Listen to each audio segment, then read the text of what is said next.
근데 우리의 인생 가운데 가장 큰 영향력을 주는 사람이 누구인가? 우리가 육신적으로 보면 부모이겠죠. 그리고 친구이겠죠. 그리고 이제 스승이지 않겠습니까? 그러나 그보다도 더 중요한 것은 우리 인생 전체의 그림을 알고 계시고 그 그림을 그리시면서 그 길로 갈 수 있도록 인도하시는 사신 여호와 하나님을 만나는 것, 그것이 바로 우리 인생 일대 가장 큰 축복이며 새로운 인생을 출발할 수 있는 도전이 되기도 하고 우리 인생의 목표를 새롭게 세우는 기회가 되기도 하는 줄로 믿습니다. 사실 어떻게 보면 이 예수님의 제자들은 무명의 사람들이다 이렇게 볼 수 있지 않겠습니까? 뭐 고기 잡는 어부, 사람들로부터 돈은 많이 벌지만 존중받지 못하는 세리, 뭐 이런 이 사람들이 주님 주변에 운집해 있지 않았습니까? 이 세상 가운데 살아가면서 사실은 이 하늘의 이치를 깨닫게 하시고 우리의 인생의 전체적인 그림을 알게 하시고 또 우리의 정체성과 신분과 권위를 알게 하시는 그 하나님께서 그들을 특별히 만나 주시면서 하시는 말씀이 무엇입니까? 나는 너희들에게 나의 모든 것들을 건다. 이런 그 삶을 나타내시는 것을 볼 수 있지 않겠습니까? 여러분 그 시대에 뭐 사람이 지혜롭고 똑똑하고 명철하고 돈 많고 훤칠하게 잘생긴 사람들이 없어서 그런 제자들을 선택했겠습니까? 그러나 하나님 안에서 이 예수의 제자들은 보면 한결같이 보통인 이 보편적인 사람을 하나님께서 선택하셨을 때 그들을 통해서 하나님의 나라가 확장되고 그 귀한 영광을 나타낸 줄로 믿습니다. 하나님께서 우리 한 사람 한 사람을 만나 주시면서 주시는 또 목적이 있죠. 그것은 무엇입니까? 내가 행복하고 또 나를 통해서 우리 가정이 행복하고 우리의 이웃과 우리의 친지들과 직장이 행복하게 또 평탄한 이 삶을 살아갈 수 있도록 인도하시고 역사하시는 것 아니겠습니까? 우리가 이 세상 가운데 아무리 지혜롭다 할지라도 어떻게 하나님의 지혜를 따라갈 수가 있겠습니까? 아무리 많은 사람들이 자기 인생 전체를 그림을 그린다 할지라도 내일을 장담할 수 없는 것이 우리의 인생 아니겠습니까? 그러나 여호와 하나님께서는 내가 언제 와서 언제 어디로 어떻게 살면서 그 끝을 마감할지를 알게 하시는 분 아니겠습니까? 근데 이 예수를 만나서 이 한 3년 이상을 함께 훈련받았던 이 제자들은 말이죠. 이 예수님께서 평소에 사시면서 기적을 많이 일으키셨습니다. 근데 그것에 대해서 굉장히 많은 기대감을 가졌죠. 예수님이 이제 죽는다 이 말을 들을 때 그 수제자라고 말할 수 있는 베드로가 펄펄 뛰지 않습니까? 절대 그럴 수 없습니다. 이렇게 막아서는 모습을 우리가 성경을 통해서 볼 수 있게 되는 것이죠. 근데 그때 예수님께서 이 칭찬하는 것이 아니라 사단아 물러가라 너는 하나님의 일을 알지 못한다 이렇게 말씀하시는 것을 우리가 볼 수 있게 됩니다. 근데 사실 이 예수님께서 십자가에 죽으신 것은 죄가 있어서가 아니라 죄가 없으시지만 내 죄를 대신 담당하면서 십자가에 죽으시고 장사된 것을 우리가 볼 수 있습니다. 근데 참 재미있는 것은요, 예수님께서 십자가를 지시고 죽으시고 무덤에 묻히셨을 때 이 예수님을 십자가에 못 박게 했던 이 대제사장이나 바리새인들은 오히려 주님께서 그동안 말씀하셨던 내가 죽으면 3일 만에 부활하리라 이 말씀을 사실 그 마음가운데 두었던 것이에요. 그러니까 그것이 말씀대로 3일 만에 부활하시면 큰 낭패가 나지 않습니까? 그래서 결국은 자기들이 승리한 것이 아니라 자기들이 실패했다는 것을 깨닫게 되는 것이죠.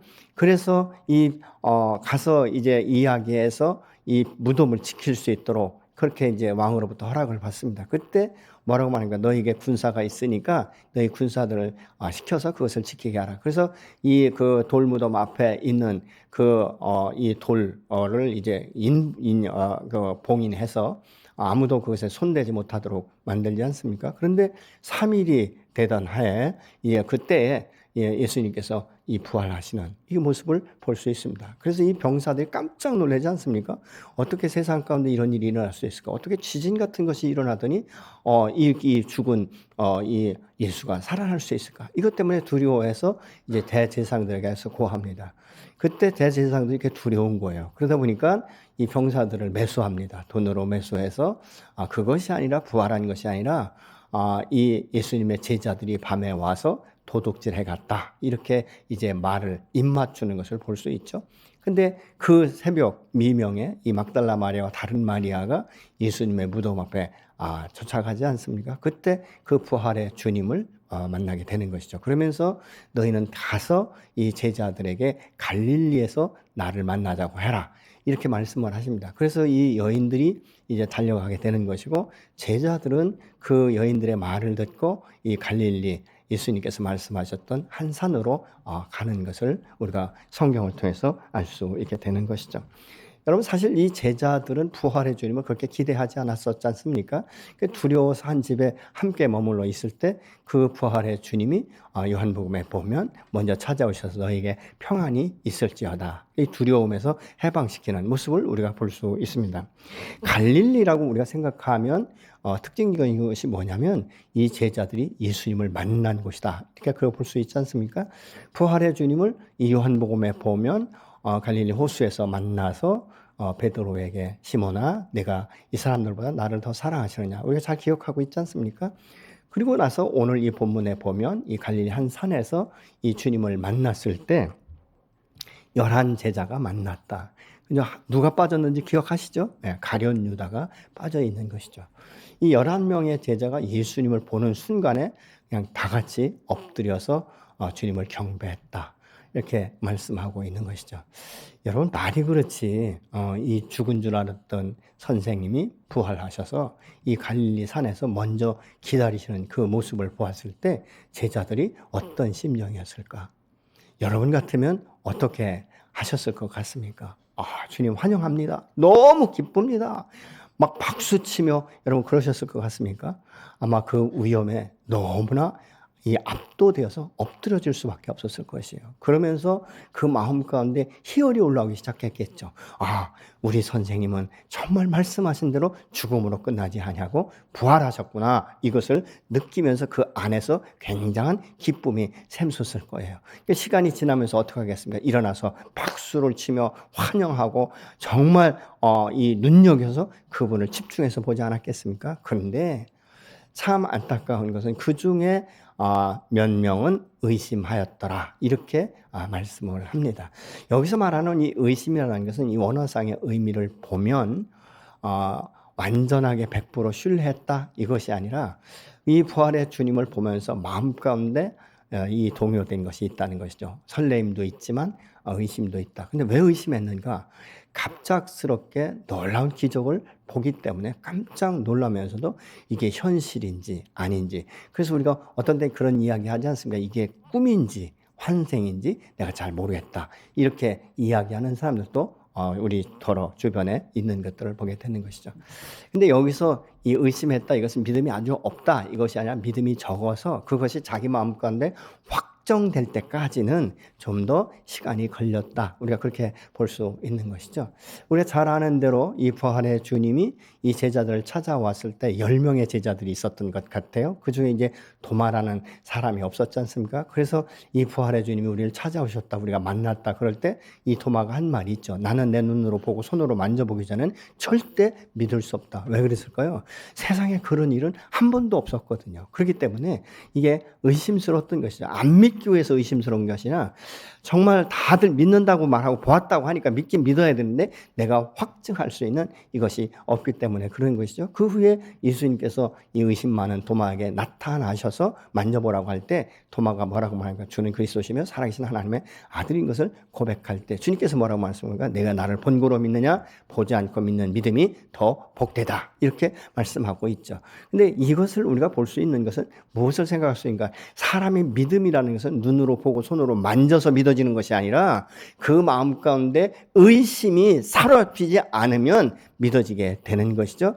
오늘날 우리가 전도하다 보면 그런 사람 많습니다. 너 하나님 만났냐, 보았냐, 예수님이 누구냐, 뭐 이방의 사람이다, 신이다 이런 이야기들 많이 합니다. 그런데 실질적으로 그와 유사한 삶을 우리가 살다가 예수를 만나고 말씀이 이해가 되고 말씀이 아멘이 되기 시작하니까 어떻습니까? 지금은 기록된 말씀만 보아도 아멘 이렇게 화답이 되고 우리가 믿어지지 않습니까?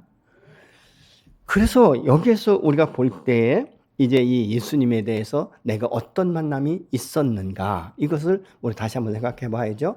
내 육신이 병들고 힘들 때 아니면 환란이 왔을 때 인생의 광야 같은 삶을 살아갈 때 물질이 없어서 너무 고통스러울 그때에 예수를 간절히 만나기 원하는 사람들은 그 이 시간이 지나고 그것이 만남을 통해서 아니면 어떤 다른 방법을 통해서 문제가 해결되면요, 그렇게 갈급하던 그 심령들이 식어지기 시작한다는 것이죠. 왜 그렇습니까? 십자가를 잃어버리기 때문에 그렇습니다. 하나님의 사랑이 내 안에서 점점 사라지기 시작하니까 이 세상적인 것으로, 다른 것으로 그 기쁨을 이제 맛보기 위해서 우리가 자꾸 그것을 추구하는데 성경은 우상이다, 그렇게 말하고 있지 않습니까? 내가 내 중심 가운데 마음 깊이에 무엇이 우선순위인가, 이것은 매우 중요한 거예요. 이것은 사실 무의식 중에도 내가 그 우선순위를 선택할 수 있을 만큼 아주 그 은연중에 완전히 습관적으로 우리의 삶이 되지 않으면, 우리는 의식적으로, 의지적으로 들여지지 않으면 사실은 이 옛사람의 정서를 따라가는 것을 우리가 볼 수 있지 않습니까? 만남이 있을 때 바로 우리는 옛사람을 지나가고 새것이 되는 이 말씀들이 고린도후서 5장 17절의 말씀처럼 그렇게 되는 줄로 믿습니다. 날마다 십자가 그 주님을 기억하고 부활의 생명으로 내가 거듭났다는 이 사실을 기억할 때 우리 마음 가운데 기쁨이 충만하고 성령이 충만하고 믿음이 충만하고 말씀을 따라서 우리가 준행할 수 있도록 우리의 삶 전체를 인도해 가시는 줄로 믿습니다. 왜 자꾸 의심하게 되는가? 그것은 현재 자신들이 직면한 문제가 너무도 예기치 못했던 현실이기 때문에 이런 증상들이 지금 나타나고 있는 것이죠. 사실 우리가 교회에서 섬기거나 헌신하거나 이렇게 봉사하는 것도요, 사실은 어떤 의지적으로 우리가 드려지면 한계가 있어요. 반드시 한계가 있습니다. 그래서 다른 사람이 칭찬해 주지 않는가, 인정해 주지 않고 존중해 주지 않을 때는 시험에 들기가 딱 좋습니다. 그런데 주님을 만나고 성령의 역사와 하나님의 은혜가 너무 내게 넘쳐서 봉사하거나 섬기거나 헌신하는 사람들은요, 그 자체가 기쁨이에요. 내 하나의 헌신으로, 내 하나의 수고로, 내 하나의 섬김을 통해서 공동체가 기뻐할 수 있다면, 공동체가 더 편해질 수 있다면 이것이 감사한데, 바라보는 목적이 다른 것이죠. 여러분, 주님을 만난 이 사람은 그 목적이 예수 그리스도를 바라보면서 하는 일이기 때문에 힘들어도 기쁘고 감사한 거예요. 그렇지 않으면 사람을 보고 하는 거기 때문에 칭찬과 격려가 자기가 생각하는 것만큼 바람이 안 되면 굉장히 힘든 것을 우리가 볼 수 있습니다. 여러분, 그래서 우리의 삶은요, 분명히 누구든지 다 목적이 있습니다. 그 목적이 어떤 거에 따라서 달라질 수 있지만 다 목적이 있어요. 여러분, 농사 짓는 농부들이 목적이 무엇 때문에 그렇게 힘든 여름과 이런 이 가을의 추수를 견디는지 아십니까? 수확을 맛보기 때문에 그런 거예요. 수확이 없다면 여러분, 한여름에 땡볕에 가서 일하겠습니까? 안 하는 것이죠. 누가 그 일을 하고 싶겠습니까? 그 수확은요, 참 이게 맛볼 때 기쁨이 있지만 그 수고로움이라는 건요, 말로 표현할 수가 없습니다. 여러분, 우리가 단고구마, 맛있는 고구마 먹을 땐 좋지만 그거 캐라고 해보세요. 땡볕에 가서 고구마 한 줄만 캐보십시오. 땀나지? 아, 내가 이럴 것 같으면 차라리 오정동에 돈 주고 사 먹는 게 훨씬 편하겠다. 그런데 그 수확의 기쁨을 맛본 사람은요, 그게 어려운 게 아니에요. 어렵지만 뭐예요? 기쁨이 있는 거예요. 여러분, 예수님께서 그러면 우리를 구원하실 때 그럼 나 하나만 기쁘라고? 나 하나만 감동되라고? 그렇게 하셨을까요? 아닌 거예요. 우리 하나님은요, 한 사람을 선택하실 때 분명한 목적이 있어요. 너만이 아니라 너의 축복을 통해서 너의 이웃에게 이것이 흘러가기를 원한다라고 지금 분명하게 말씀을 하고 있는 것입니다. 여러분, 그래서 우리가 이 하나님 안에서 작은 것 같지만 하나님은 크게 보시는 거예요. 내가 작은 수고로 작은 씨앗을 심을 때 하나님 그것을 키우셔서 확장시키셔서 새가 깃들 만큼 그렇게 큰 나무로 세우는 것처럼 우리는 사실 어떤 때 보면 굉장히 좁아요. 좁고, 하여튼 마음도 좁고, 이렇게 우리의 비전을 넓혀도 어떻게 보면 가족 정도? 이런 그 비전을 삽니다. 그러나 이 그리스도 안에서의 이 비전은 열방을 품는 이 비전을 갖습니다. 여러분, 그래서 우리나라가 참 작은 나라지만 이 선교의 비전은 어떤 세계적인 그 나라보다도 더 대단한 것 아니겠습니까? 그래서 이 열방 가운데 지금 선교사를 파송한 나라를 따지면요, 수적으로 따져도 우리나라가 밀리지 않습니다. 그만큼 작은 나라지만 선교사들을 엄청나게 파송하고 있다는 것이죠. 그것은 무엇입니까? 열방을 품는 넓은 마음들이 성도들 안에 있기 때문에 이 일을 성취하는 것 아니겠습니까? 여러분, 우리가 예수를 만난 사람은요, 날마다 마음에 감동이 일어나야 되는 거예요. 기쁨이 있어야 되는 것이죠. 행복하다라고 말할 수 있어야 되는 거예요. 나 가진 것 없지만 내 안에 이 세계를 품을 수 있는 이 큰 꿈을 주시고 이것을 이룰 수 있도록 내게 비전을 주시고 도전하게 하시고 열정을 주시고 그리고 기회를 주시는 이 하나님 앞에 우리가 감사할 수 있는 이것들이 돼야 되지 않겠습니까? 그러면 이 주의 임재를 언제 만나는가? 예배 중에 만나는 거예요. 그래서 이 예배는요, 주의 임재를 경험하는 이 시간이 돼야 된다는 것이죠. 여러분, 부활의 주님을 만나면 인생이 바뀌게 되는 거예요. 삶의 목적이 달라진다 그 말입니다. 그럼에도 불구하고 계속적인 의심이 생긴다면 그것은 십자가의 진정한 의미를 알지 못하고 잃어버렸거나 또 부활 사실을 인정하지 않기 때문일 수 있다는 것이죠. 사람의 마음권에 부정적인 이 생각으로 의심하게 되면요, 아무것도 믿어지지 않습니다. 눈으로 보아도 그게 가짜로 이렇게 생각되는 이런 경우가 있는 것을 우리가 보는 것이죠. 그러니까 이것은 결과적으로 그냥 믿지 않으려는 의지가 강한 사람들이에요. 전도를 하다 보면 이런 사람이 있어요. 아주 믿지 않기로 결정을 했기 때문에 무슨 말을 해도 안 믿어지죠. 그리고 막 비아냥대고, 그리고 때로는 막 공격적으로 나오는 이런 사람들을 본다는 것이죠. 그런데 그렇게 예수 믿으라는 건 공격적이지만 그 마음 가운데 다른 것을 섬기고 있다는 거예요. 그게 보십니까? 우상이라는 것이죠. 우상은 사람으로 만들어진 것이고 사람에 의해서 세워진 것들을 우리가 볼 수 있지 않겠습니까? 우리의 전도 대상자 중에 이런 것이 있기 때문에 사실 우리가 지금 이것은 영적 전쟁인 것을 우리가 알기 때문에 저희들이 금식하면서 릴레이 기도를 하고 있는 것 아니겠습니까? 이 전도는 영적 전쟁이기 때문에 쉽지 않아요.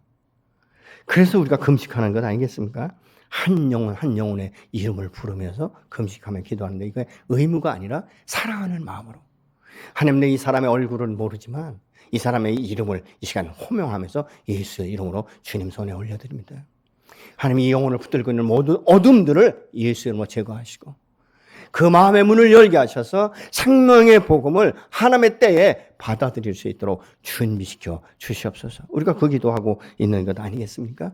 근데 사실 우리가 무슨 힘이 있고 무슨 능력이 있어서 우리의 이름으로 그게 됩니까? 아니지 않습니까? 예수의 이름으로 되는 것 아니겠습니까? 여러분, 예수님은 참 놀라운 것은요, 의심하고 있는 제자들을 알고 계세요. 그렇잖아요? 모르겠습니까? 누가 지금 나를 의심하고 있구나.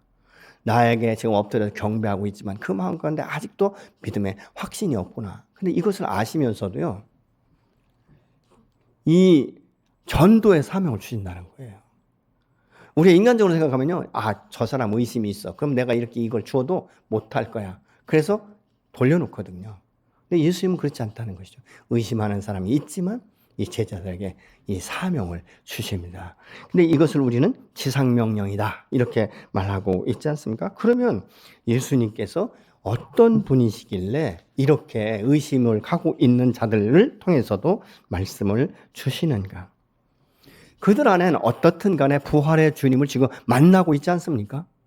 부활의 생명을 그들 안에 심고 있지 않습니까? 그렇기 때문에 주님께서 말씀하시는 것이죠. 그러면서 이 제자들에게 내가 어떤 권세를 가지고 있는지, 어떤 능력이 있는지, 내가 너에게 이것을 맡길 때는 내가 준 권세가 너에게 흘러갈 것에 대해 지금 말씀하고 있는 거예요. 그게 바로 본문 18절의 말씀입니다. 예수께서 나와 말씀하여 이르시되 하늘과 땅의 모든 권세를 내게 주셨으니. 그동안 제자들은 예수님을 따라다니면서 땅에서 일어나는 일들만 보았습니다. 귀신이 나가고 안진뱅이가 일어나고 죽은 자가 일어나고 이런 것들을 봤어요. 하늘의 권세가 있는 것까지는 제자들이 생각을 못했습니다. 그래서 예수님은 어떤 때 그러잖아요. 내가 땅에 있는 일들을 설명해도 너희가 알지 못하거늘 이렇게 말씀하십니다. 근데 오늘 본문 뭐라고 합니까? 하늘과 땅의 권세를 하나님께서 내게 주셨다는 것이, 다시 말하면 무엇인가? 이 우주 모든 만물, 모든 피조 세계를 내가 다스릴 수 있는 권세가 내게 있다. 이렇게 지금 말씀하고 있습니다. 다시 말하면 제자들에게 사명을 주시는 그분은 공중 권세와 이 땅의 권세, 모든 하늘과 땅의 권세를 가지신 분이다라고 지금 말씀하고 있는 것이죠.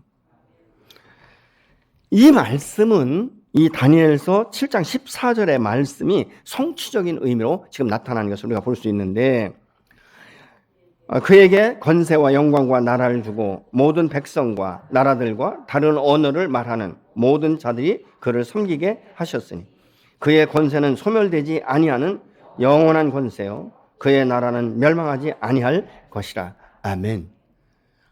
그 권세는 영원할 것이고 그의 권세는 멸망하지 않을 것이다라고 말씀하고 있습니다. 그래서 예수님께서 사역 전에 이 금식하신 후에 이 시험을 받지 않습니까? 마태복음 4장 8절로 9절에 보면 권세도 없는 마귀가 이 천국의 모든 것들을 보여주면서 내가 내게 경배하면 이 모든 권세를 내게 주겠다. 이렇게 말하는 것을 우리가 볼 수 있죠. 이와 같이 사단은 오늘날도 동일하게 자기 수하에 들어오면 안전하고 부귀영화를 누릴 수 있다라고 많은 사람들을 유혹하고 있는 거예요.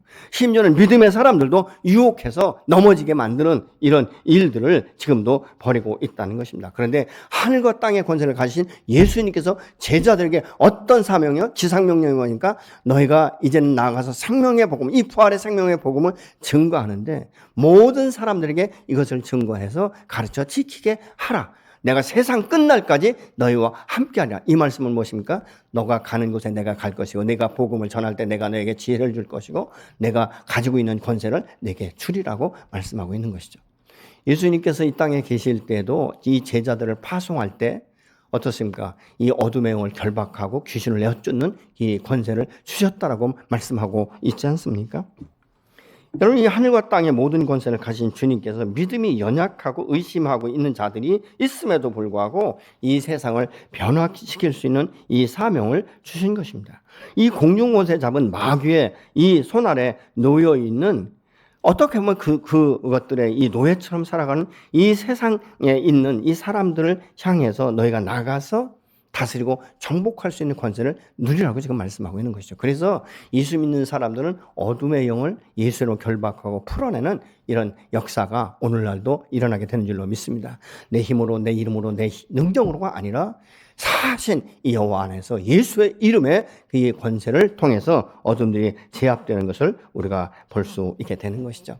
그래서 이 제자들은 이 예수님께서 지금 이 갈릴리 산에서 말씀하신 바로 나가서 전도한 것이 아니지 않습니까? 예수님께서 이 사도행전에 보면 그 안에서 먼저 성령의 권능을 받도록 예비시키는 것을 우리가 볼 수 있죠. 사도행전 2장 1절로 4절의 말씀을 같이 보시겠습니다. 오순절 날이 이미 이름에 그들이 다 같이 한 곳에 모였더니 호련히 하늘로부터 급하고 강한 바람 같은 소리가 있어 그들이 앉은 마치 이 불에 갈라지는 것들이 그들에게 보여 각 사람 위에 하나씩 임하였더니 그들이 다 성령의 충만함을 받고 성령이 말하게 하심을 따라 다른 언어들로 말하기를 시작하니라.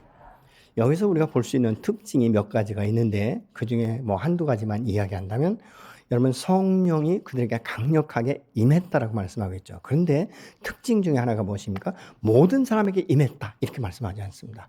각 사람 위에 임했다라고 말씀하고 있는 것이죠. 그렇기 때문에 오늘날도 우리가 성령의 충만한 임재를 받는 것은 모든 사람에게 다 임하지만 각 사람에게 그 사람에게 맞는 특징과 은사와 권세와 능력을 주시는 일로 믿습니다. 그러니까 이 사람들이 지금 이 제자들이 이 성령의 능력을 받고 나서 말을 할 때 각 족속 방언으로 말했다. 그렇게 말하고 있지 않습니까? 그래서 많은 족속이 모였는데 그들의 언어로 말씀을 듣고 이해했다 그 말입니다. 여러분 오늘날 우리가 전도할 때 때로는 우리는 이 모세처럼 말할 수 있어요. 하나님 나는 입이 뻣뻣해요. 나 말주변 없어요. 나 말 못해요. 나 성경 지식 많이 몰라요. 뭐 이런 이야기를 할 수 있습니다. 그러면 어떻겠습니까? 아론을 붙이시듯이 다른 사람 붙일 수도 있지 않겠습니까? 그렇지 않으면 사실 이 전도라는 건 유창하게 말하는 게 중요한 것이 아니라 내가 만난 예수가 누구인지, 내가 어떻게 예수를 마음 가운데 받아들였는지, 그리고 예수를 만난 후에 내 삶과 내 꿈과 내 비전들이 어떻게 바뀌었는지, 내가 과거에 추구하던 이 인생의 삶의 목표가 어떻게 바뀌었는지 이런 것들을 이야기하면 되는 것이죠. 근데 이때 우리가 이렇게는 기도할 수 있어요. 주님 내가 지금 이 사람을 만나게 되는데 주님 내 입술에 말씀을 넣어주시고 내가 잘 기억날 수 있도록 어떻게 말해야 될지를 순간순간 주님 지혜를 주십시오. 말씀을 주십시오. 이렇게 우리가 기도하다 보면요.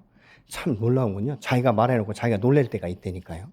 아니 어떻게 내가 이런 생각을 했지? 아니 내가 어떻게 이런 대답을 할 수 있었을까? 네, 이런 경우가 있어요. 여러분 그렇지 않습니까? 네. 아무 생각 없이 말씀하셨으면 그게 뭔지 모르실 거예요. 근데 생각하고 말씀하신 분은 지금 제가 말하는 의미를 알 것입니다. 하나님은요. 한 영혼을 선택해서 축복을 주실 때 그로 만족하지 않습니다. 그를 통해서 또 다른 사람들이 그 축복을 계속적으로 계승받기를 원하는 거예요. 여러분 한 사람을 예수 안에서 인치시고 구속하실 땐 여러분 한 사람이 아닙니다. 여러분을 통해서 가족 구원의 역사가 일어나고 여러분의 이웃이 바뀌고 직장의 동료들이 바뀌고 친구들이 바뀌기를 원하시는 거예요.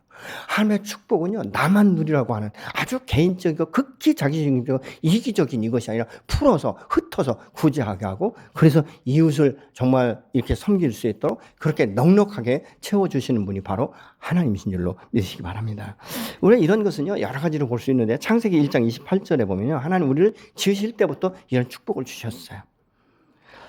하나님이 그들에게 복을 주시며 하나님이 그들에게 이르시되 생육하고 번성하여 땅에 충만하라. 땅을 정복하고 바다의 물고기와 하늘의 새와 땅에 움직이는 모든 생물을 다스리라. 여러분 모든 피조 만물을 지으시고 인간을 가장 나중에 지으실 때 그 특징이 뭔지 아시죠? 하나님의 형상을 따라 우리를 지음받았다. 그러면 우리 안에 하나님의 영이 있다는 것이죠. 하나님의 영은 능력으로 나타나기 시작하기 때문에 이 공중에 있는 새와 물고기와 바다와 이 모든 피조 세계를 다스릴 수 있는 권세를 주셨다는 거예요. 얼마나 대단합니까, 여러분? 그러니까 이 아담이 이 피조 만물들의 이름을 지을 때 기가 막히게 짓지 않습니까? 요즘에 우리는요, 자기 자식 이름 짓는 거, 손주 이름 짓는 것도 쉽지 않아요. 말려질까 막 고민하고 기도하지 않아요? 여러분 나오는 대로 자기 자식이나 손주, 손녀들 이름 지신 분 계세요? 저도 한두 번이나 생각하고 기도하고 한문을 좋아하시는 분은 한문의 뜻을 풀어내고 이러지 않겠습니까? 근데 이 아담은요, 딱 보는 순간에 그것에 대한 모든 원리, 이치를 깨닫기 때문에 바로바로 이름을 붙여주는 것을 우리가 볼 수 있지 않습니까? 그만큼 하나님 우리에게 지혜를 주신 거예요. 근데 인간이 범죄하면서부터 하나님과의 관계가 단절되니까 우둔해지기 시작하는 것이죠. 지혜도 모자라고 지식도 모자라고 자기가 보고 느끼고 경험한 것 이해는 더 이상 알 수 없는 이런 것들이 일어나지 않습니까? 그래서 이 복인의 삶을 살지 못한 거예요. 그러니까 자기 소견에 옳은 대로 살다 보니까 밤날 힘들고 어렵고 이 지치고 그래서 어떤 때는 본의 아니게 참 죽고 싶다, 쉬고 싶다 이런 이야기를 하는 것들을 우리가 볼 수 있지 않습니까? 그럼에도 불구하고 하나님은 우리를 새롭게 또 세우시는 것을 볼 수 있어요. 예. 죄에 대해서 심판도 하시지만 창세기 12장에 보면 아브라함을 부르실 때 복의 근원으로 세우십니다. 근데 이 복의 근원이 아브라함과 그의 가족으로 만족하지 않고 모든 민족이 모든 백성들이 그 아브라함의 복을 받기를 원하시는 것을 우리가 볼 수 있죠. 창세기 12장 2절을 보시겠습니다. 내가 너를 큰 민족을 이루고 내게 복을 주어 내 이름을 창대하게 하리니 너는 복이 될지라. 예, 복이 될지라. 복의 근원이 된다라고 지금 말씀하고 있죠. 하나님이 아브라함을 축복하셔서 그 한 사람을 세우시면서 그로 인해서 천하 만민이 복을 얻기를 원하신다라고 창세기 22장 17절로 18절은 말씀합니다. 같이 보시겠습니다. 내가 내게 큰 복을 주고 내 씨가 크게 번성하여 하늘의 별과 같고 바닷가의 모래와 같게 하리니 내 씨가 그 대적의 성문을 차지하리라. 또 내 씨로 말미암아 천하 만민이 복을 받으리니 이는 내가 나의 말을 준행하였음이라 하셨다 하니라. 놀랍지 않습니까? 아브라함은 이때 당시에 무자했어요. 자식이 없을 때예요. 근데 하나님께서 말씀하셔서 실질적으로 그가 100세 때 이 이삭을 주시지 않습니까? 그러면서 말씀하는 것이죠. 너로 만족하는 것이 아니라 내가 너를 복인으로 세울 때는 너를 통해서 너희 주변이 변화되고 너희 주변이 복되게 되기를 원한다. 그래서 천하 만민이 복을 얻기를 원하는 것이죠. 이 말을 우리가 다른 말로 바꾸면 내가 너를 구원하고 내가 너를 사랑하고 너를 내 품에 품을 때는 너 하나로 내가 만족하지 않는다. 너의 이 생명의 이 말씀들을 통해서 내가 어떻게 구원받는지 이 부활 생명이 너에는 어떻게 역사하고 있는지 내 꿈이 어떻게 바뀌고 내 비전이 어떻고 내 마음의 열정이 어떻게 생겼고 우겨쌈을 당해도 소망을 가질 수 있을 때 그것이 어디로부터 온 것인가를 너의 주변 사람들에게 전파라고 말씀하고 있는 것이죠. 나 구원받고 너도 구원받고 그리고 우리 모두 구원받는 이런 역사들을 이루라고 주님은 말씀하고 있는 것입니다. 여러분, 그렇기 때문에 나 하나 구원받은 것으로 만족하고 내 중심적으로만 산다면요, 복음은 내 대에서 끝나는 것이죠. 만약 초대교회 때 우리의 선배들이 자기가 부활의 생명이신 예수를 만난 후에 딱 입 다물었더라. 그러면 오늘날 복음이 어떻게 증거됐을까요? 내가 오늘날 어떤 삶의 상태를 살고 있었을까? 여러분 한번 생각해 보십시오. 사람이 예수의 생명이 없고요, 예수의 사랑하는 마음이 없으면 극히 자기중심적입니다. 굉장히 이기적입니다. 자기밖에 모르는 것이죠. 이런 일들을 우리가 볼 수 있게 되는 것이죠. 그러나 이 초대교회 성도들이나 아니면 예수님의 제자들은 성령이 임하시고 나서 잠잠하지 않았다는 것입니다. 먼저 하나님께서는 여러분을 선택하실 때 여러분과 여러분 가족 구원의 역사가 일어나기를 원하고, 그로 인해서 축복의 문이 열리기를 원하시는 것입니다. 그리고 우리 이웃과 우리 믿음의 공동체와 또 이 사회 공동체, 이곳에서 여러분을 통해서 축복이 흘러가기를 원하는 것이죠. 여러분, 이 세상의 누구보다도요, 하나님이 우리를 얼마나 행복하기를 원하시는지 아십니까? 우리 행복한 삶, 편안한 삶, 안정적인 삶, 정말 도전적인 삶, 열정적인 삶을 살아갈 수 있도록 오늘 또 당신 앞에 나와 기도하는 자들을 통해서 말씀하시고 세워가시는 줄로 믿습니다. 여러분, 이 일을 위해서 우리 주님은 또 우리에게 다시 새로운 계명 하나를 주신 게 있는데요, 서로 사랑하라는 것입니다. 요한복음 13장 34절을 보시겠습니다. 새 계명을 너희에게 주노니 서로 사랑하라. 내가 너희를 사랑한 것 같이 너희도 서로 사랑하라. 여러분, 이 명령은 인간관계에서 반드시 필요한 것이죠. 사랑이 없는 관계는 삭막합니다. 그렇기 때문에 굉장히 냉철해져요. 냉정합니다. 그러나 사랑이 있으면요, 은혜가 같이 가는 것이죠. 그래서 그 사람을 사랑하는 것이 너무 기쁨인 거예요. 그 사람을 생각할 때마다 내 마음 가운데 정말 기쁨이 오는 거죠. 감동이 일어나지 않습니까? 여러분, 이 사랑이 있는 이 사회는 삭막할 수 없어요. 근데 요즘 어떻습니까? 굉장히 삭막한 것을 우리가 볼 수 있지 않습니까? 누가 와도 나 인정해주지 않고, 나 반겨주지 않고, 나 외롭고, 뭘 밥을 사줄 땐 좋다고 하는데 끝나고 나면 또 돌아서는 것 같고, 그러다 보니까 나도 서먹해지고, 나도 서운하고, 예, 마음이 자꾸만 나도 모르게 각박해지는 이런 것들을 우리가 볼 수 있지 않습니까? 사실 이것은 어디서부터 이것이 실현되느냐? 믿음 안에서, 가정 공동체 안에서도 이루어져야 되지만 교회 공동체 안에서도 이루어져야 되는 거예요. 내가 예배드리고 딱 끝나는 것이 아니라 예배드리고 우리 주변을 살펴보면서 오랜만에 나온 분이 있는가, 새로 오신 분이 있는가, 이런 것들을 보면서 내가 먼저 가서 이렇게 반겨주는, 이것들이 굉장히 중요하죠. 지난번에 우리 그 부교육자 중에서 한 사람이 그러더라고요. 어떤 교회에서 있는데 이 전도 집회를 하는데도요, 그 교회 권사가 43년 그 교회를 다녔답니다. 근데 43년간 자기 앉은 자리를 새신자가 와서 앉았다고 째려보면서 당신 일어나라고 하더래요. 예.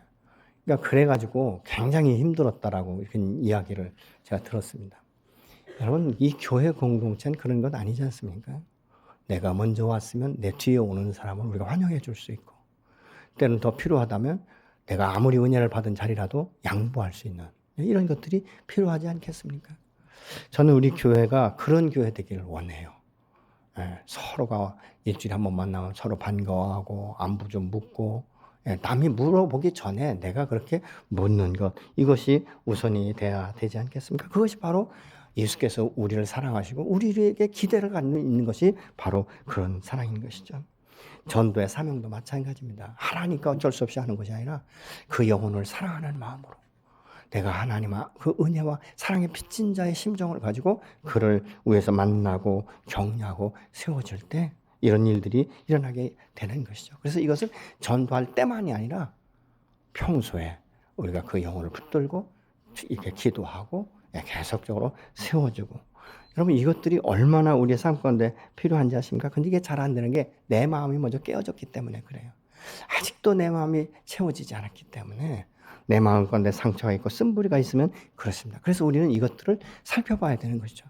나는 왜 이 영혼에 대해서 사랑하는 마음이 오는가? 나는 이 전도를 하라고 하면 왜 입이 자꾸 무거워지는가? 그리고 이런 말을 듣는 것이 왜 자꾸 부담스러운가? 우리가 생각해 볼 수 있습니다. 네, 여러분, 이 전도라는 건 나 혼자 가는 것이 아니라 항상 내 곁에 내 안에 주님 함께 동행하시는 줄로 믿습니다. 이 연약한 제자들에게 이 선교, 이 전도의 사명을 주실 때 주님이 끝에 하신 말씀이 있죠.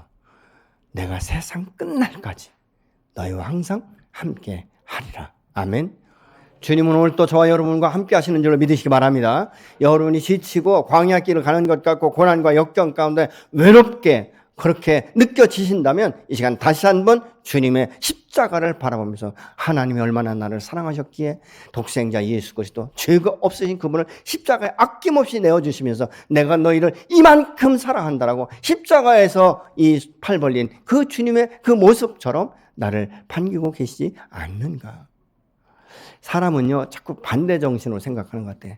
내가 외롭고 힘들 땐 하나님 밀쳐내는 것 같고 내가 막 행복하고 내가 충만할 땐 그 주님이 함께하는 것처럼 그렇게 생각하는데 아니에요 여러분. 절대 그게 아닙니다. 내가 외로울 때 내가 홀로 있는 것 같을 그때 주님은 나에게 더 많은 신경을 쓰시고 집중하시고 나를 붙들고 계신 줄로 믿으시기 바랍니다. 그래서 우리가 이 어려움 가운데 절망 가운데 소망을 품을 수 있는 것이고 그럼에도 불구하고 우리가 부정적이 아니라 긍정적으로 이야기할 수 있게 되는 줄로 믿으시기 바랍니다. 성령이 내 안에 임하면 상상할 수 없는 힘, 이 에너지가 생기기 시작하는 것이죠. 때로는 우리가 기도할 때 방언을 말하고 있지 않습니까?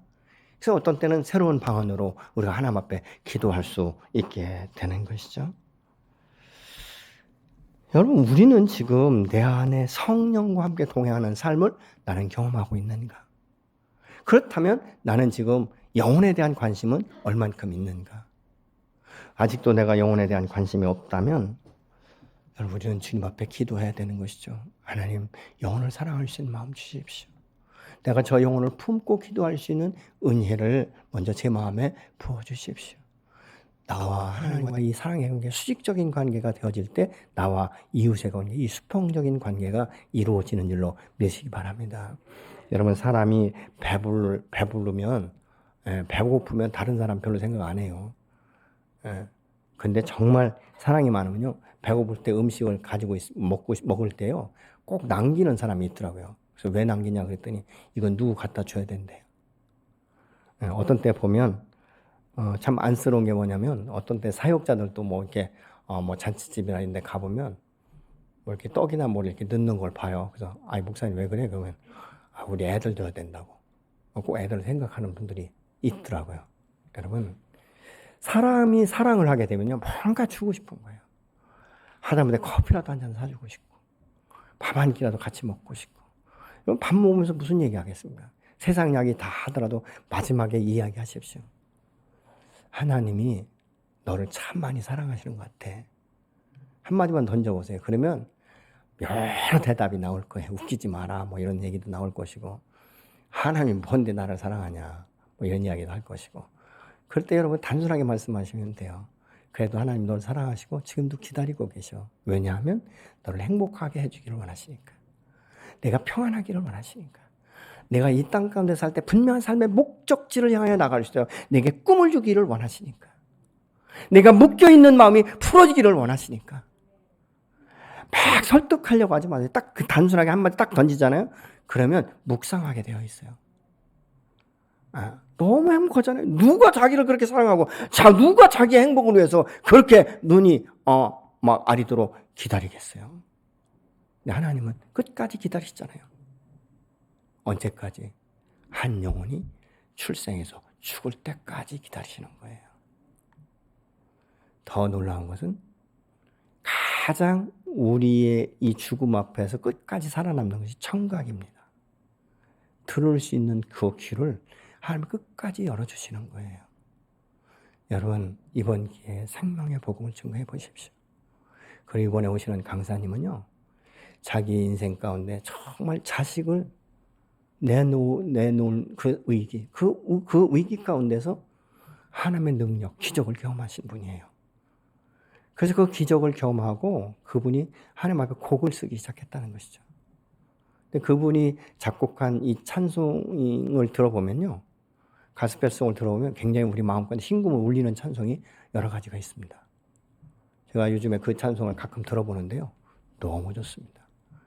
굉장히 깊이 묵상할 수 있게. 그래서 이분의 간증을 들으면 아마 웬만한 분들은 아, 하나님이 그렇게도 역사하시는구나.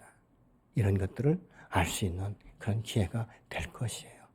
여러분 계속적으로 기도하시고 또 그 한 영혼을 놓고 함께 중보자로 서주시는 우리 동역자 한 분 한 분에게 다시 한번 또 감사를 드립니다. 하나님은 이번 기회를 통해 놀라운 일들을 이루실 거예요. 아멘. 수많은 영혼이 교회에 들어와서 정착하고 뿌리를 내리고 성장해서 정말 하나님의 영광을 드러내는 그런 기회가 될 줄로 믿습니다. 여러분 한 번의 기도는 한 영혼을 회복시키는 하나의 씨앗이 되고 그들에게 물을 주는 그런 기회가 되는 줄로 믿습니다.